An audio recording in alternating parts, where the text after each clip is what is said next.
Assalamualaikum warahmatullahi wabarakatuh. Kami dari kelompok 6 yang beranggotakan saya Nindya Ridi Astuti dan teman sekelompok saya yang bernama Sri Wijayanti Saputri. Pada mata kuliah Sejarah Peradaban Islam ini, kami akan membahas tentang pertumbuhan dan perkembangan peradaban Islam masa Bani Umayyah Spanyol. Masuknya Islam ke Andalusia. Sebagaimana telah disebutkan dalam sejarah Daulah Umayyah di Syria, bahwa Islam masuk Spanyol pada masa Khalifah Al-Walid bin Abdul Malik tahun 705 sampai 715 Masehi, salah seorang khalifah Daulah Umayyah yang berpusat di Damaskus. Islam masuk ke Spanyol lewat Afrika Utara, saat itu telah menjadi salah satu provinsi Daulah Umayyah. Islam masuk Spanyol dalam dua gelombang. Pertama, pada masa Khalifah Al-Walid bin Abdul Malik tahun 710 sampai 712 Masehi. Kedua, pada masa Khalifah Umar bin Abdul Aziz tahun 717 Masehi.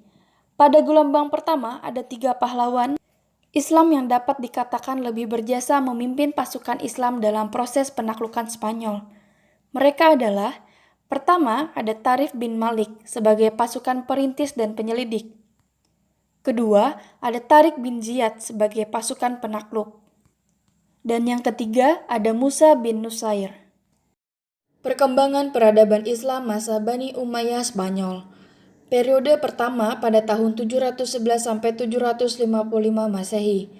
Pada periode ini, Spanyol berada di bawah pemerintahan para wali yang diangkat oleh Bani Umayyah yang berpusat di Damaskus. Pada periode ini, stabilitas politik negeri Spanyol belum tercapai sempurna. Berbagai gangguan masih terjadi baik yang datang dari luar maupun dari dalam. Gangguan yang datang dari dalam yaitu berupa perselisihan di antara elit penguasa. Di samping itu, terdapat perbedaan pandangan antara khalifah di Damaskus dan gubernur Afrika Utara yang berpusat di Kairawan, di mana masing-masing pihak saling klaim bahwa merekalah yang menguasai Spanyol. Adapun gangguan yang datang dari luar yaitu datangnya dari sisa-sisa musuh Islam di Spanyol yang tinggal di daerah pegunungan.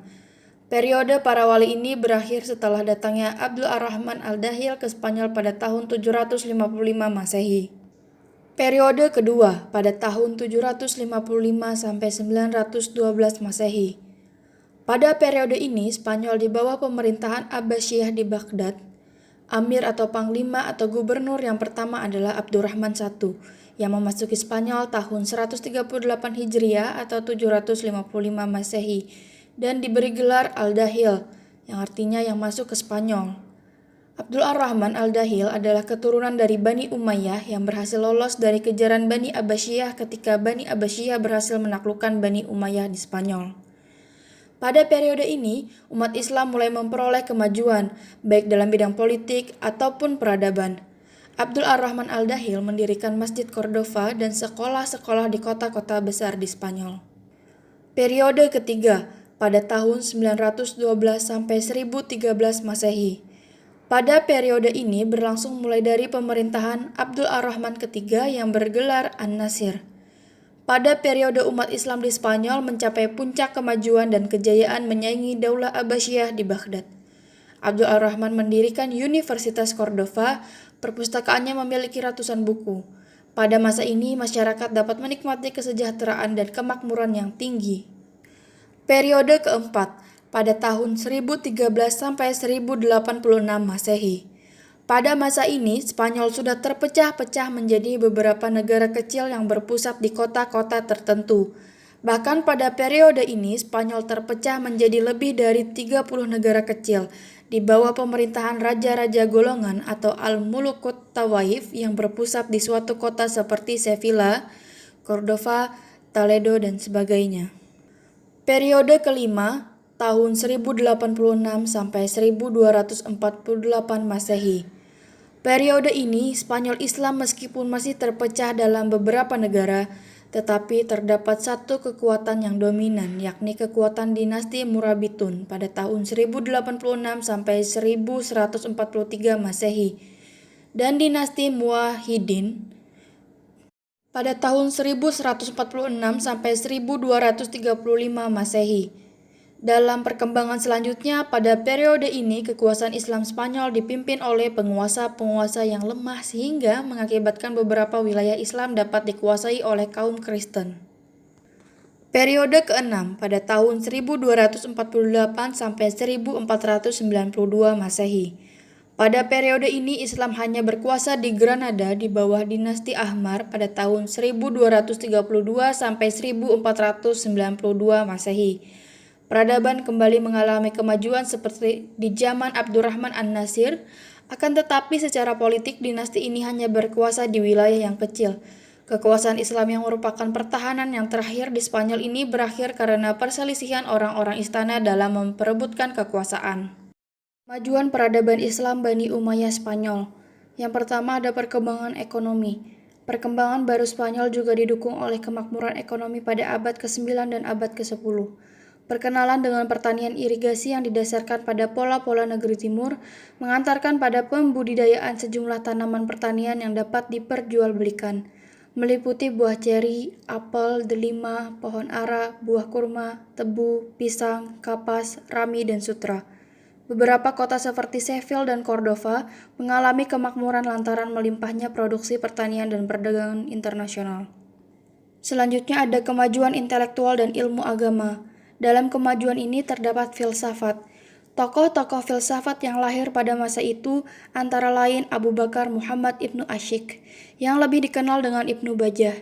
Melalui pemikirannya, Ibnu Bajjah sering mengembangkan berbagai permasalahan yang bersifat etis dan eskatologis. Filosof selanjutnya ada Abu Bakar Ibnu Tufail. Melalui berbagai karyanya, ia banyak menulis masalah kedokteran, astronomi, dan filsafat. Karya filsafatnya yang terkenal berjudul Hai Ibnu Yaqzan. Dalam kemajuan ini juga terdapat sejarah. Dalam bidang sejarah, Spanyol Islam telah melahirkan banyak penulis sejarah terkenal, di antaranya adalah Jubair dari Valencia yang menulis sejarah tentang negeri-negeri Muslim di Mediterania serta Sisilia. Tokoh lainnya Ibnu Al-Khatib yang menulis sejarah tentang Granada dan Ibnu Khaldun yang merupakan seorang perumus filsafat sejarah. Dalam kemajuan ini juga terdapat sains. Sains yang berkembang di Andalusia pada masa itu banyak sekali, di antaranya ilmu kedokteran, farmasi, kimia, fisika, pertanian, dan lain-lain. Di antara para ilmuwan yang terkenal dalam bidang ilmu kimia dan astronomi adalah Abbas Ibnu Farnas. Ia adalah seorang pertama yang menemukan pembuatan kaca dan batu. Ilmuwan yang terkenal dalam bidang botani dan farmasi di Spanyol adalah Abdullah Ibnu Muhammad Al-Baitar. Di antara karyanya adalah Al-Mughni fi Al-Adwiyah Al-Mufradah tentang pengobatan dan Al-Jami'i fi Al-Wadwiyah Al-Mufradah yang merupakan catatan mengenai obat-obatan dari binatang, sayuran, dan mineral. Dalam kemajuan ini juga terdapat bahasa sastra dan musik. Pada masa Islam di Spanyol banyak yang ahli dan mahir dalam bahasa Arab. Tokoh-tokoh dalam bidang bahasa diantaranya Ibnu Syayyidi, Ibnu Malik yang mengarang Alfiyah atau tata bahasa Arab, Ibnu Huruf, Ibnu Al-Hajj, Abu Ali Al-Ishibili, Abu Al-Hasan, Ibnu Usfur, dan Abu Hayyan Al-Garnati.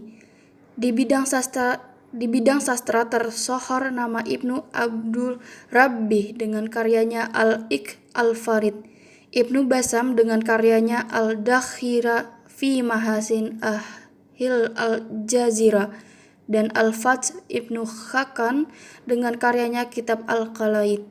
Dalam bidang musik dan kesenian, indikasi kemajuannya adalah berdirinya sekolah musik di Cordova oleh Al-Hasan Ibnu Nafi atau Jaryab, seorang artis dan pencipta lagu di zamannya. Dalam kemajuan ini juga terdapat fikih. Dalam bidang fikih, Spanyol Islam dikenal sebagai penganut mazhab Maliki. Yang memperkenalkan mazhab ini di sana adalah Ziyad Ibnu Abdul Ar-Rahman. Ahli-ahli fikih lainnya diantaranya adalah Abu Bakar Ibnu Al-Qutiyah, Munzir Ibnu Sa'id Al-Batluti, dan Ibnu Hazm yang terkenal di masanya. Lalu ada kemajuan di bidang arsitektur bangunan. Pembangunan fisik yang paling menonjol adalah pembangunan gedung-gedung seperti pembangunan kota, istana, masjid, pemukiman, dan taman-taman.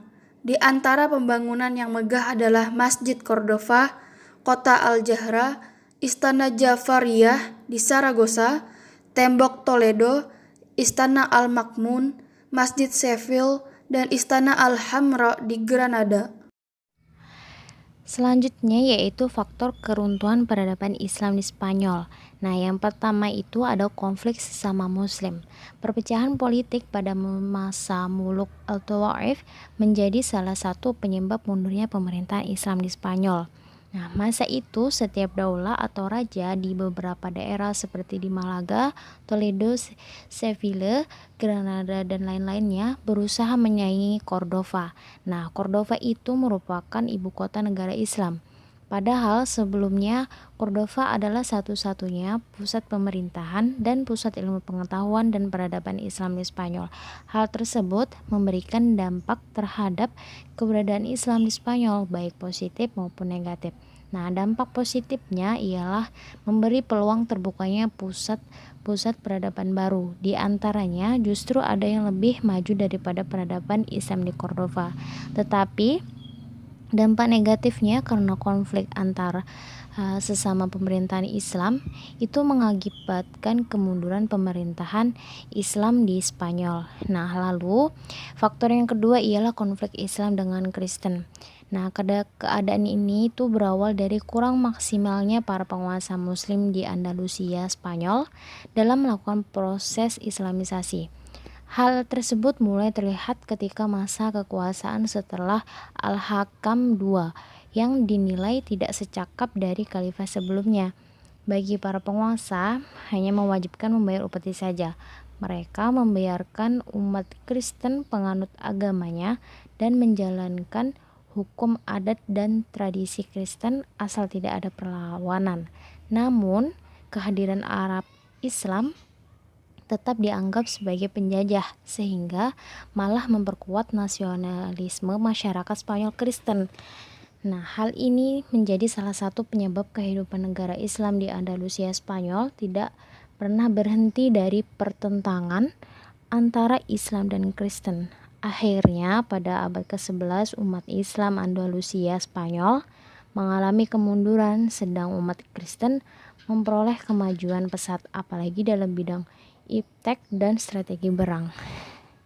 Nah, faktor yang ketiga yaitu tidak adanya ideologi pemersatu. Hal tersebut terjadi hingga abad ke-10 atas perlakuan para penguasa Muslim sebagaimana politik yang dijalankan Bani Umayyah terhadap para mukhalaf yang berasal dari umat setempat. Nah, mereka diperlakukan tidak sama seperti tempat-tempat daerah taklukan Islam lainnya. Kenyataan tersebut ditandai dengan masih diberlakukannya istilah ibad dan muwalladun, suatu ungkapan yang dinilai merendahkan. Akhirnya kelompok-kelompok etnis non-Arab, terutama etnis Salvia dan Barbar, itu sering menggerogoti dan merusak perdamaian. Hal ini menimbulkan dampak besar bagi perkembangan sosioekonomi di Andalusia. Hal ini menunjukkan bahwa tidak ada ideologi pemersatu yang mengikat kebangsaan mereka. Bahkan banyak di antara mereka yang berusaha menghidupkan kembali fanatisme kesukuan guna mengalahkan Bani Umayyah. Lalu faktor yang keempat itu ada kesulitan ekonomi. Nah, pada paruh kedua masa Islam di Andalusia, para penguasa begitu aktif mengembangkan ilmu pengetahuan dan peradaban Islam, sehingga mengabaikan pengembangan perekonomian. Akibatnya timbul kesulitan ekonomi yang memberatkan dan berpengaruh bagi perkembangan politik dan militer. Kenyataan tersebut diperparah lagi dengan datangnya musim paceklik dan membuat para petani tidak mampu membayar pajak. Selain itu, penggunaan keuangan negara tidak terkendali oleh para penguasa Islam. Nah, lalu ada faktor yang kelima. Faktor kelima ini tidak jelasnya sistem peralihan kekuasaan. Nah, kekuasaan merupakan hal yang menjadi perebutan di antara ahli waris, karena inilah kekuasaan Bani Umayyah runtuh dan Al-Mulukut Tawaif muncul. Lalu yang keenam, keterpencilan. Spanyol Islam seperti negeri terpencil dari dunia Islam yang lain dan selalu berjuang sendirian tanpa mendapat bantuan kecuali dari Afrika Utara. Nah, oleh karena itu tidak ada kekuatan alternatif yang mampu mendukung kebangkitan Kristen di sana. Pengaruh peradaban Islam di Spanyol bagi kebangkitan Eropa. Yang pertama, itu pemikiran Ibnu Rushd. Nah, pemikirannya dapat melepaskan orang Eropa dari belenggu taklid yang sudah berurat berakar dan menganjurkan kebebasan berpikir. Lalu yang kedua, saluran lainnya adalah melalui mahasiswa-mahasiswa Kristen Eropa yang belajar di universitas-universitas Islam di Spanyol seperti Universitas Cordova, Sevilla, Malaga, Granada, dan Salamanca. Lalu yang ketiga, Perang Salib. Meskipun pihak Kristen Eropa mengalami kekalahan dalam Perang Salib, akan tetapi mereka mendapatkan hikmah yang tidak ternilai harganya, sebab mereka dapat menyaksikan dan berkenalan langsung dengan peradaban Islam yang sudah maju, menyebabkan lahirnya Renaissance di Eropa. Sumbangan Islam bagi peradaban Eropa. Jadi yang dimaksud dengan sumbangan Islam bagi peradaban Eropa ialah kontribusi Islam terhadap kebudayaan Eropa. Nah, Andalusia atau Spanyol merupakan tempat yang paling utama bagi Eropa, menyerap peradaban Islam, ekonomi, politik, dan budaya. Nah, sumbangan Islam yang sangat menonjol dan menjadi dasar bagi kemajuan Barat antara lain dalam bidang kedokteran.